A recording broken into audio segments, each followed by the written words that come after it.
Hi everyone, it's Joe Haley, Education Director for ASI's Training and Development Department. This is Promotional Products Industry 101. Our program agenda is a look at products, industry players, markets, and then finally some campaigns and promotions. So what is a promotional product?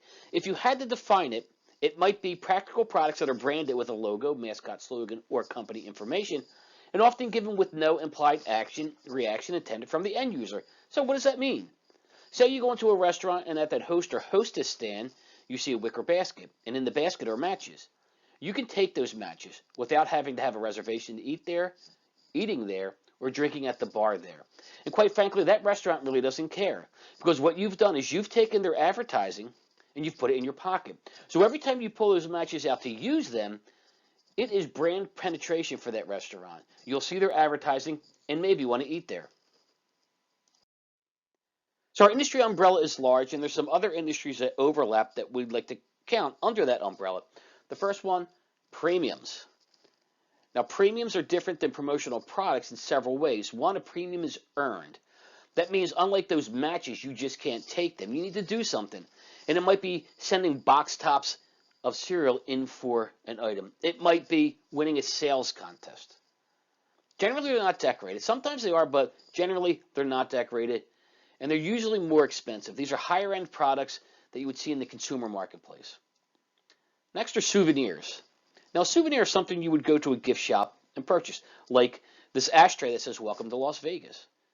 What that ashtray does, it promotes that destination. And though you pay for it, it's still promotional in nature. Gifts with purchase. You'll see this around Mother's Day. You'll see this around the holidays, maybe ads in newspapers that say, come into this store, buy this perfume, buy this makeup kit, and get this umbrella or toiletry kit or this tote bag. Now, those locations do not increase the price of the perfume or the makeup. That gift is the incentive to come in and purchase the perfume and the makeup. And then we have on or impact giveaways. This Smirnoff bottle is an example of an on-pack giveaway. You see an LED light-up bracelet on the top of that bottle, and that bracelet is going to pulsate with sound, and it incents you to buy the Smirnoff because without buying it, you can't get the bracelet. The impact example on this slide is the Jameson bottle. That's in a box that has a window, so you actually can see the whiskey, and you can see the whiskey glasses that you're going to get for buying the Jameson. Now, just like the perfume and the makeup, the price of the alcohol here is not increased because it has products on it or in it. It's actually those products are incentives for the consumers to buy the bottle of Smirnoff or the bottle of Jameson. So we talk about premiums and giveaways. What else do we call promotional products? Well, sometimes they refer to a swag, and that stands for stuff we all get. Then there's advertising or ad specialties, freebies, advertising gifts, giveaways or event giveaways. Then we add this word here, tchotchke, and we note that it's a bad word. And some people might use tchotchke because that's what they hear. But what that word does, it kind of belittles the effectiveness of what promotional products can offer an advertiser. So we like to tell people don't use tchotchkes. And if you got clients that start calling promotional products tchotchkes, you might want to correct them. So a few years ago, we launched a study, Global Ad Impression Study. And over that time, we've talked to nearly 250,000 consumers across the United States, all 50 states, including cities, suburban areas, rural areas. Okay, we were up into Canada, down into Mexico, over in Europe. We actually had someone doing interviews in Sydney, Australia. And what we found is that advertising specialties are one of the most high impact, cost-effective advertising mediums around. I want to show you some statistics. We hope that will bear that. So let's look at some stats. This first graphic says that 850 is the number of impressions that an advertising calendar will get. Think about that. That ad message, company logo, will be seen 850 times. It really goes a long way to brand penetration. 80% of consumers own promotional T-shirts for years, and I mean years. It has been the top promotional item that buyers buy. It's a great product. We actually call it a walk-in billboard. And what that means is, as the wearer, I know what the brand is on there. I know what the message is on there. But every time I encounter someone during the day, they see it as well. And they're used for sporting events, for corporate events, clubs use them. There's so many opportunities. Nonprofits use them as well. This stat says that 3,300 is the number of impressions a promotional bag is going to generate through its lifetime. And think about that. 8, 10 years ago, they started banning single-use plastic bags at grocery stores. That's been great for our industry because now there's an opportunity to sell more non-woven polypropylene bags. And those are those reusable grocery bags. Grocery stores are either selling them for like 5 cents or giving them to their customers for free. And they're being repurposed for a lot of things. Day at the gym, pack up one of those bags. Go into the pool for the day? Well, some of them are insulated so you can take your lunch and your beverages. But bags have many other uses too, especially for trade shows. This graphic says that promo drinkware is kept an average of 12 months. Why? Well, it might be a mug and you drop it and you break that handle. Or it might be a piece of barware, you drop it and it breaks. And it's really a good advertising vehicle because with barware, people like to take it and they like to use it in their own homes. And the bars don't care because they're usually not paying for it. They get that from their beer distributor. You buy 2 kegs of Guinness, you get a case of Guinness pint glasses. If you need more, the bar just asks for them. And Guinness doesn't care if you steal those glasses either and you have them in your home. That's their advertising. That's their brand that you're drinking out of. 89% of consumers own promotional writing instruments. A very popular promotional product. Most people have some type of branded writing instrument. And as the industry goes, so goes the writing instruments, the pen. So back at the turn of the century, it was a fountain pen, which was brandable, as was the inkwell, the blotter, and the blotter paper. Then the ballpoint pen is invented in the 60s, and it's a game changer. Now there's new avenues for branding pens. Okay, and now today you look at them, they are paired with a variety of different things. They could have a USB flash drive embedded in there. There could be a flashlight on one end. Many of them come with a stylus so that you can operate your cell phone or a touchscreen on a tablet. You might even get one that has a highlighter on the other end. Makes it great for college students. And then this graph says that a promo jacket that costs 20 cents will have a CPI of only 0.3%, less than half a penny. That's really good return on investment because if it's a nice jacket, it could be a windbreaker. It could be a full zip-up hoodie. I mean, that's a long time, people will wear it, and the CPI, that's why it's so low. So the research found out how long people keep things. And on average, a nice piece of outerwear is kept for 16 months. And as you go down here, T-shirts for 14 months and keep going down. It's a long time to have an ad message out in the public eye. And quality and utility are why people keep promotional items. If it's of good quality, it's going to last, number one. And if the utility, if it serves a purpose and is useful for people, they're going to keep it. Okay, because selling a cheap pen just doesn't cut it. It really doesn't. Because if it doesn't write well, it won't be used. It might be thrown in the trash or thrown into a drawer and never be touched again. So that message is out of sight. If you have a client that wants a cheap pen and it doesn't work, it's going to reflect poorly on them as well. Because someone's going to say, this pen doesn't work, you look at it, it's like, what is it, what is this all about? This company is giving me a cheap pen. What does it say about them and what does it say about me? And it reflects poorly on the distributor for allowing the client to make a bad decision. Just getting a cheap pen is going to connote, it's not going to work, isn't good. You're going to want to steer them away something that is going to be reliable and right. So here's a list of popular products, very traditional products that year after year companies, organizations, schools are putting their logos on.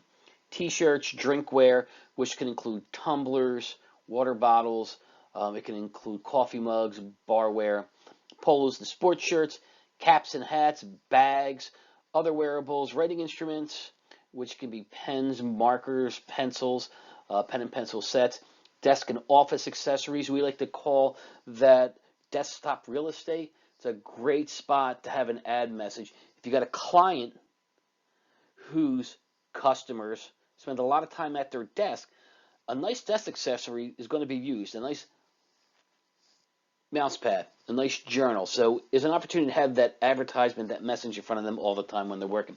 Mobile tech accessories, as cell phones change, there's always a need for new mobile tech products, and shirts that are non-tees or polos.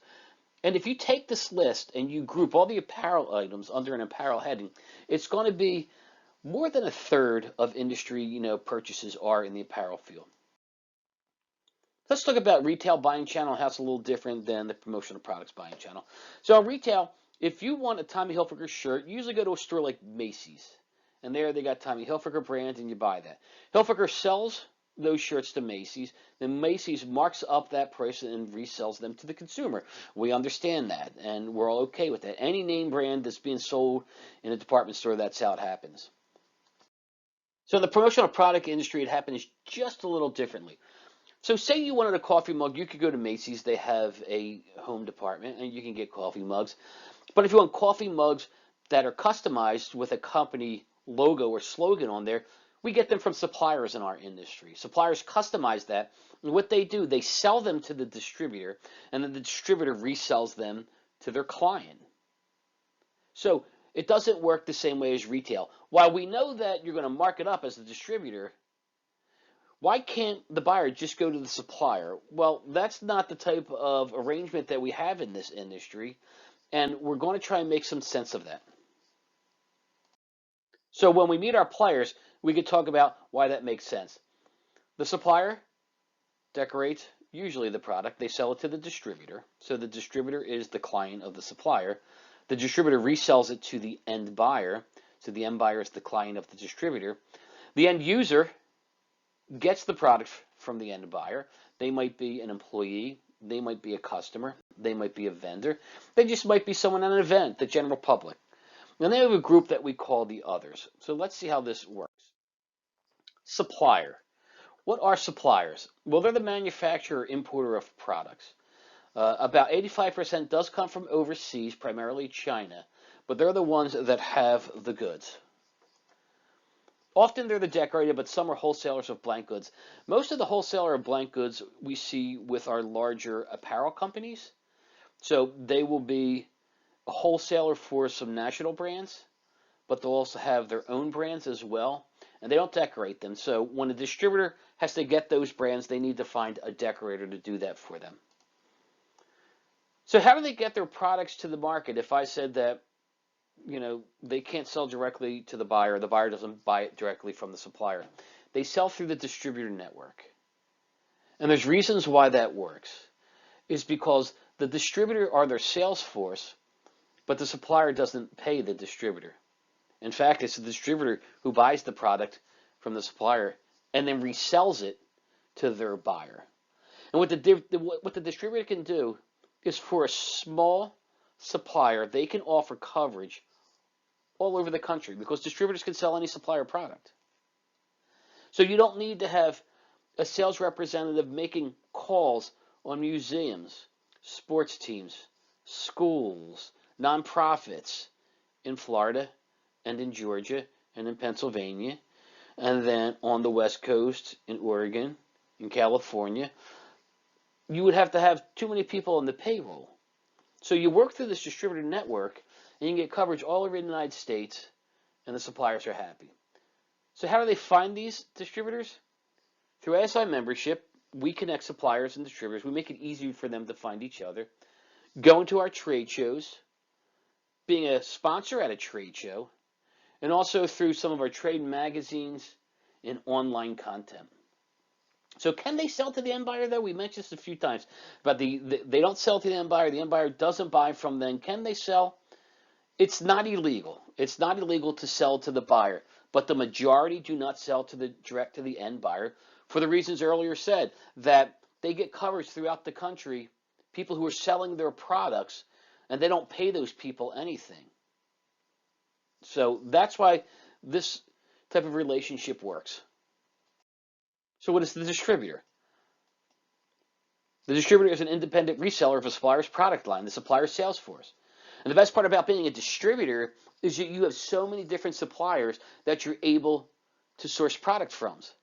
And products include writing instruments, hats, mugs, all those products that we saw on the list, and more. So you have an infinite supply of interesting products to sell to end buyers. Some sell products. So what does that mean? So if a client comes to you and says, and you're a distributor, and says, I want mugs, and you say how many and what color, that's selling a product. But when you ask questions, when distributors ask questions, then they're providing some solutions to possible problems. So if the buyer wants mugs and the distributor says why, the buyer says, I want them for a new employee gift. We have coffee all day at our facility, and we want to make new employees feel like part of the team from the word go. Well, that makes sense. That makes sense. So we figured out this is the right product for that promotion. So then the distributor can then ask, well, do your current 150 employees have company coffee mugs? And the buyer says no. Yeah, well, how will they feel that only new employees get them? And the buyer might say, yeah, there might be some hurt feelings. So let's get everyone a coffee mug, and then new employees, when they come in, will get a coffee mug. By asking a few questions, you have figured out that the product was right, and you alerted the buyer to a potential problem that they might have, and the solution is just buy mugs. And now that distributor has increased profits because they're selling more product. And distributors can offer so many other services, artwork and creative services.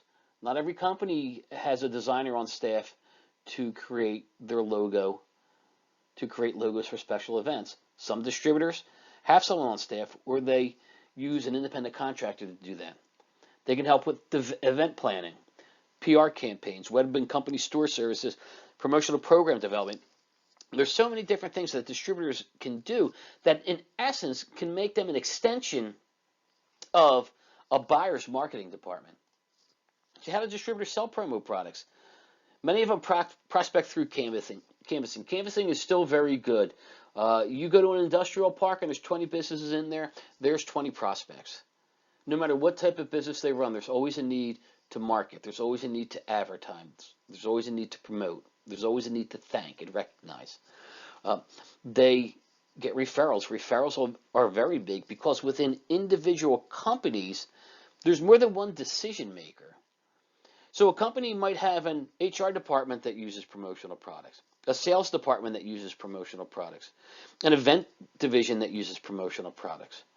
So when they all use promotional products, there's always a different decision maker. So if you produce an order for the HR department, it's easy to say who else in your company uses promotional products. Does the sales division have sales contests where you need awards for them? Could you give me a referral? And then there's referrals through networking opportunities as well. Exhibiting at Chamber of Commerce events is another way to be able to show potential buyers what you can do for them in terms of marketing their products and services. And by going to other trade shows, just seeing, these are trade shows that are open to the public, just seeing how these exhibitors actually draw people to their booth. What type of on-show promotion are they doing? No one wants to go to a trade show to exhibit and have no one come to them and talk to them. Okay, you have to engage those attendees. If you have a nice giveaway that people can come up, and a nicer one when you can qualify someone as a potential client, you give them that. That's going to draw traffic. And how do they find suppliers? Same way as suppliers find distributors, through ASI membership, attending those trade shows, reading trade magazines, and online content as well. So there's the end buyer. Who is the end buyer? Well, it can be companies, organizations, people who buy branded products, nonprofit organizations, professional businesses, schools, booster clubs. You have someone says, hey, we're having a family reunion, and I want everyone to have, a T-shirt that commemorates that with our family crest on it and, the family name. Boom, promotional end buyer. So what types of branding do end buyers put on products? We discussed this at the beginning. Logos, slogans, messages, company information. There's many, many different things you can put. You can put a combination of things on there. The logo with the slogan. Just an ad message on there, a supportive message. Company information, which just might be the company name and contact information, depending on what the product is and what they're using it for, will probably determine what is actually going to go on the product. And why do they buy products? They use them for a variety of reasons. Fundraisers, goodwill, client or employee appreciation, advertisement, gift with purchase, awareness, welcome gift. There's so many different things that organizations, companies, schools can use promotional products for. And when distributors help them think through what the end result is, you'll find a great product for that. So the end user, who's the end user? The eventual recipient of the product.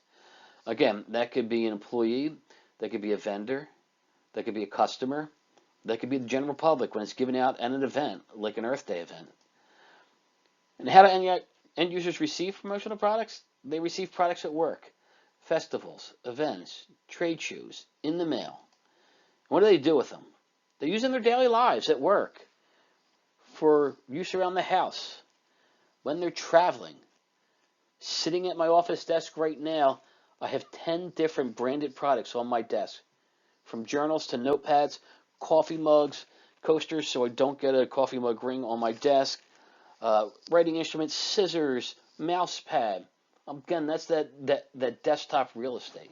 So we use these things. And then the other category, that includes decorators, screen printers, and embroiderers. Because if you're buying those products that the larger apparel companies don't decorate, you need to find a decorator. Multi-line reps. That's a company that represents multiple suppliers' lines at once, often staff booths and trade shows and make client visits. So if you need coverage throughout the country as a supplier, because suppliers still do have salespeople, and they deal with regions where they'll make calls on distributors, you can go with a multi-line rep that handles a specific section of the country. Then there's service providers. ASI is a service provider. Common SKU is a service provider. Promo Corner is a service provider as well. So let's look at some of the top markets for promotional product sales. Number one, let's look at automotive. I mean, the market's pretty big. It includes car dealers, used car dealers, garages that do state inspections, garages that do collision repair, car rental companies, car detailers. There are a lot of related products that would fit the promotional needs of the automotive industry. The construction industry, that can include companies that are putting up high-rises in cities, residential houses, house rehab companies. And there's always a need there, especially on those bigger construction sites. Those employees have to have high visibility ANSI certified shirts. So when they're dealing with some of their contractors, those contractors might offer those construction companies shirts like that because they would have to buy them anyway. The education market is huge user of promotional products. It could be anything from K through 12, public, private, parochial. Some of those schools need uniforms, but think of all the clubs, the activities, the events, the sports teams that would use promotional items as well. And then higher education, colleges and universities, huge users, especially when the recruitment of potential students. And then again, all those clubs, the activities, the events, the awards, the sports needs. Financial insurance, these professional type organizations might use them for recruiting clients, or when they're delivering a financial plan to a client, they might put it in a nice leather pad folio that the client can keep. Health and medical, that's hospitals, doctors, medical services. It's the hospitals, all the signage that they have within the hospital, the signage that they take to them to health fairs and such. The hospitality industry, think about what they do for you in hotels when you stay. Is there special offers? Do you get special gifts? Manufacturing, you make something, you got to advertise it so people will buy it. Not only that, manufacturing companies will often run safety programs where they might launch the campaign with a meeting of all the shop employees, and they all get a coffee mug that says safety is job one. And then they take that back to their workstation. It's a constant reminder of safety. And when they get to a certain level, so many hours they go without an industry, thus not interrupting productivity, then they can get that next tier of product. Nonprofit organizations, they use them for events like a 5K and a 10K walk or run. Staff members might have nice polo shirts on. Volunteers might have a t-shirt on. Then they have awards banquets for recognizing volunteers. They use them to raise funds as well. Retail can use them specifically getting away from those single-use plastic bags. Retail can go to nicer paper-handled bags. They can use the reusable bags. There can be those gifts with purchase. There can be grand opening giveaways. Tech companies can use them. We all sit in front of computers anymore. We all use cell phones. What type of products can they use that kind of ties into their industry? Buy a new laptop, get an accompanying mouse pad to go along with it. Trade shows and events. Trade shows, the exhibitors need to draw traffic to their booth, so it's great to have a nice giveaway there. And events, it could be everything from having t-shirts, which you get in when you get your cold beverage, you put it in a can cooler, and a variety of other things that can be used as well. All right, I'm here to sell promo products. Who's the person that buys them? Well, you go knocking on a door and you say, who buys promotional products? Who's the buyer? People might look at you funny and say, well, there's a lot of different people who buy them. So that's the great thing about this industry. You can sell to so many different decision makers. And these are a list of titles that those decision makers might have. So again, all those orders might funnel through a purchasing department.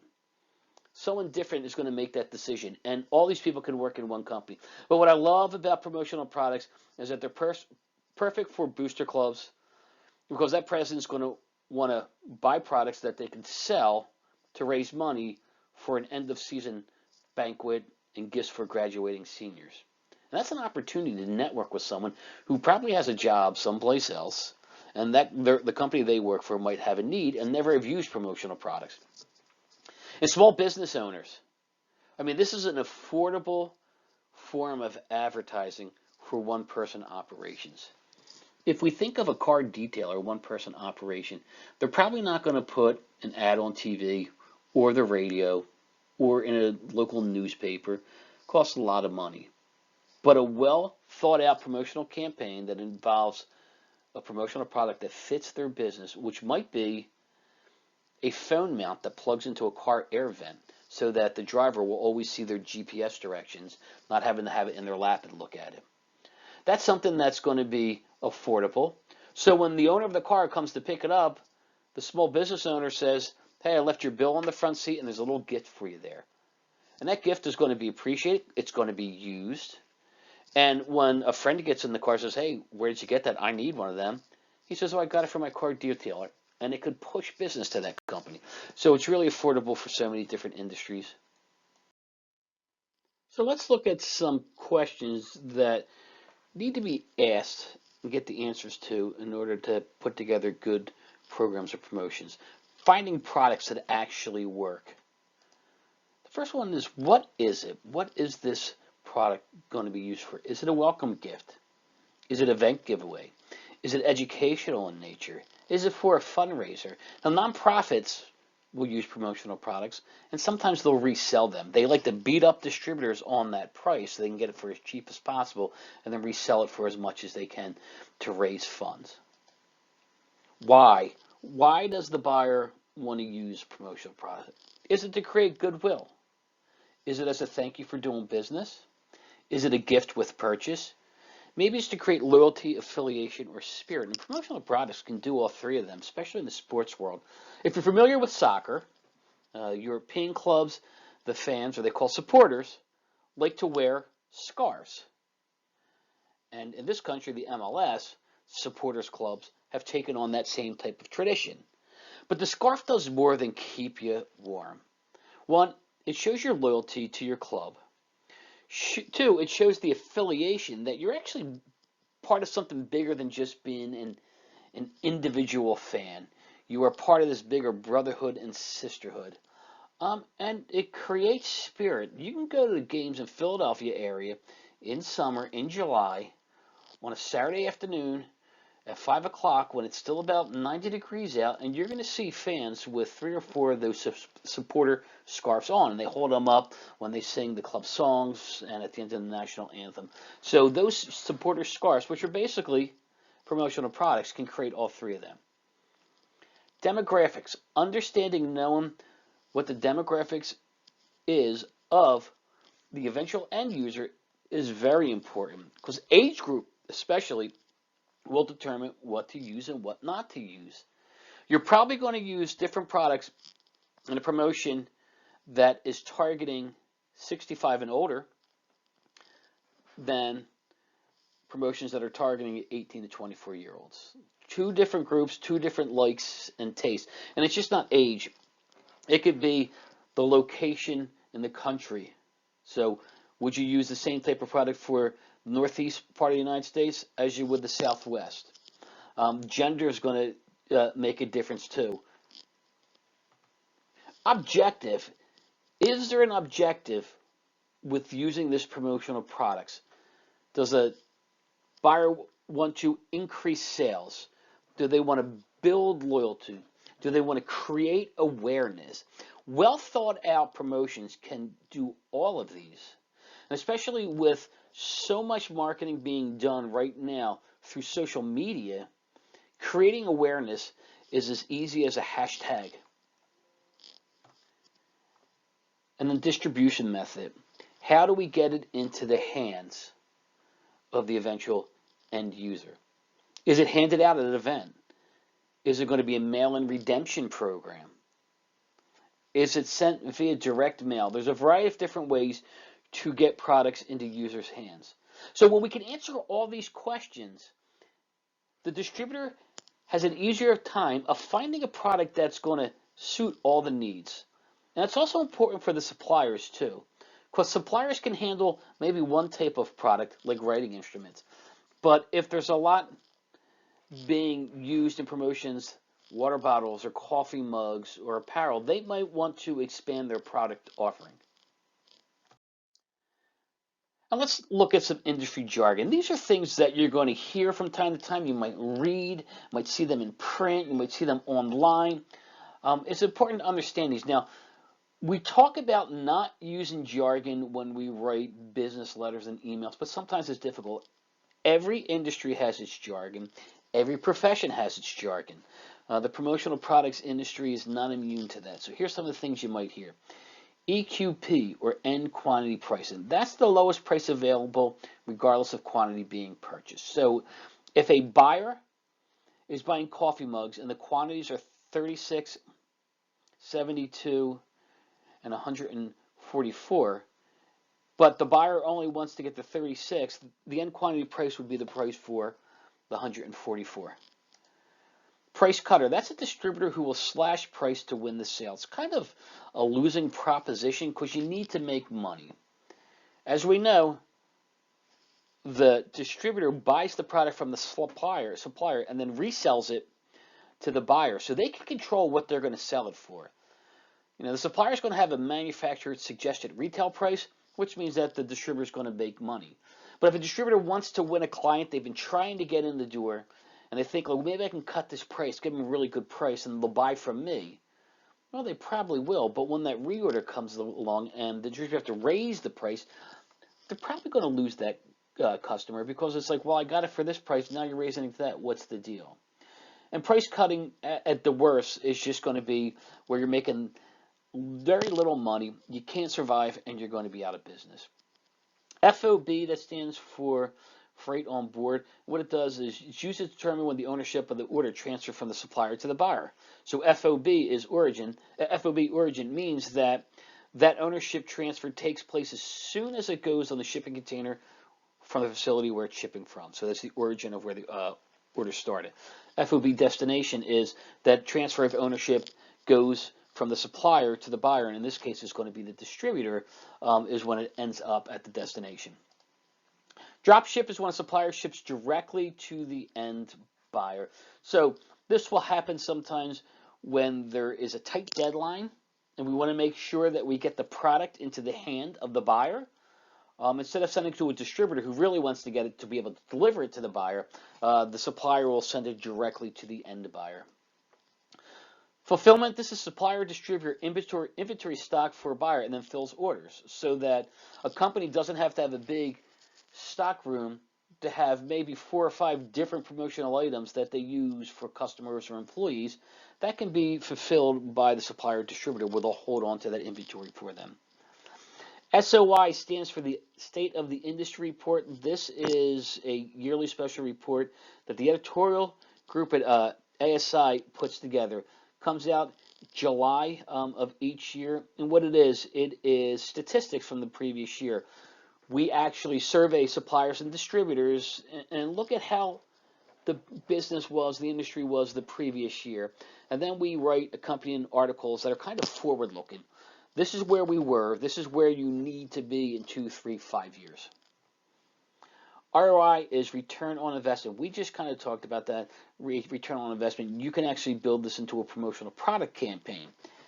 How much did it cost you to put the program together, including the price of the promotional item? And then what was the return on investment? How much sales did we make because of the promotional item that we used in the promotion at hand? Direct mail, this is marketing via mail, usually includes a branded product. Direct mail is very popular. It can go a long way in creating excitement about a promotional item or a promotional campaign. Think about it this way. You look in your mailbox, and in the mailbox you've got greeting cards, and you've got bills, and you've got some advertisements, sales flyers in there. And then there's a padded envelope that's got something inside. You can tell it's bulky. There's a little box in there. You're not expecting them. I guarantee the first thing you're going to open is that padded envelope with a little box. You want to see what's inside. So the excitement starts to build, and you open up. It's a really nice product with some nice copy that goes along with a great promotional offer. I mean, the excitement just continues to build. I mean, think of those videos that are very popular on YouTube, these unboxing videos. Now you get to be your own unboxer, and you can see the excitement that comes along with that. Business to business. We are a business to business industry. We are not business to consumer. Cold calling. That's either made on telephone to a prospect or done in person. You need to generate sales, so you call on businesses. You can knock on doors. You can go to an industrial park. If there's 20 businesses in there, that's 20 opportunities to make sales. Or it can be done on the telephone as well. Some people think of it as telemarketing. Spec samples. That's a product sample printed with a potential client's logo or slogan and other information. And what this does, it helps make the sale. Because a blank red coffee mug looks a lot different than a red coffee mug with a company logo on there. And instead of having to envision it, now the buyer can see their logo actually on the mug, and it can help make those sales. And then self-promotion. This is either conducted by a distributor or a supplier, and it shows the recipient the sender's product and creative capabilities. So if you operate in this industry and you're a distributor, you should promote yourself with promotional products with your client, your contact information on there. It's beyond the credit card. It really needs to be beyond the credit card because it shows that you have faith in the advertising medium. You are encouraging buyers, potential buyers, to actually use. And both suppliers and distributors can do that. All right, well, thank you so much for your time for sitting in on this class. If you have any questions or comments, they can be sent to ASI Education at asicentral.com. Again, my name is Joe Haley. I was glad to spend the time with you.